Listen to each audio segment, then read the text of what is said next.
السلام علیکم جی، میرا نام اظہر نظامانی ہے۔ آج میں آپ کے ساتھ ایک بڑی مزاحیہ اور مزیدار کہانی شیئر کرنے لگا ہوں۔ خلیل الرحمن قمر صاحب کہتے ہیں کہ جب میں چھوٹا تھا تو اتنا غیرت مند تھا کہ کسی کے پہنے ہوئے کپڑے بھی نہیں پہنتا تھا اور لنڈے کے کپڑے بھی نہیں پہنتا تھا، لیکن غربت کی وجہ سے ہم کچھ وہاں سے لنڈے سے لیتا بھی نہیں تھا۔ ایک دن ابا جی کو کوئی سوٹ وغیرہ تحفے میں ملا تو ابا جی سے میں نے کہا کہ آپ یہ سوٹ مجھے دے دیں، میں اسے اپنا کوٹ سلواؤں گا۔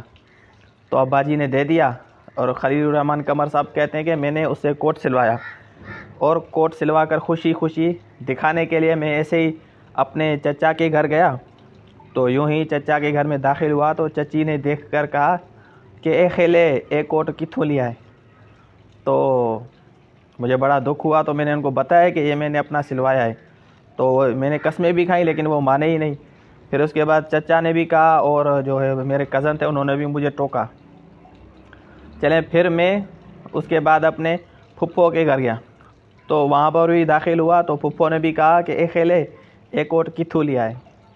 تو کہتے ہیں کہ میں نے پھپھو کو بھی بتایا اور ماموں کو بھی بتایا، میں نے کہا کہ یہ میرا اپنا لیا ہے، اپنا سلوایا ہے۔ تو وہ ماننے کو تیار ہی نہ تھے۔ میں نے قسمیں بھی کھائیں لیکن وہ ماننے کو تیار نہ تھے۔ تو میں گھر آیا اور اس کوٹ کو پھینک دیا اور رونے لگا۔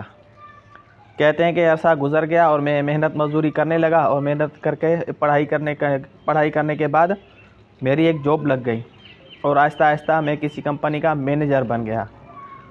تو کہتے ہیں کہ میں جب وہاں مینیجر بنا تو ایک کوٹ میں پہن کر گیا تھا وہاں پر اپنی آفس میں، تو سارے آفس والے دیکھ کر یہی کہنے لگے، سر یہ کوٹ کتنا اچھا ہے، کتنا برانڈڈ ہے، اتنی قیمت والا ہے، یہ والا ہے، یہ والا ہے۔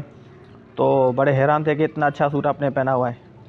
تو خلیل الرحمن قمر کہتے ہیں کہ میں نے کہا نہیں بھائی، یہ میں نے 60 روپے کا لیا ہے کسی ریڑے والے سے، یہ لنڈے کا سوٹ ہے۔ اور میں نے قسمیں بھی کھائیں لیکن وہ لوگ ماننے کو تیار نہ تھے۔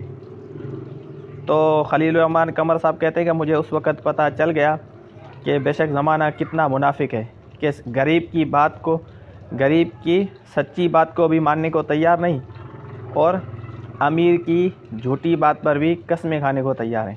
اللہ تعالیٰ ہمیں منافقت سے بچائے۔ السلام علیکم ورحمۃ اللہ۔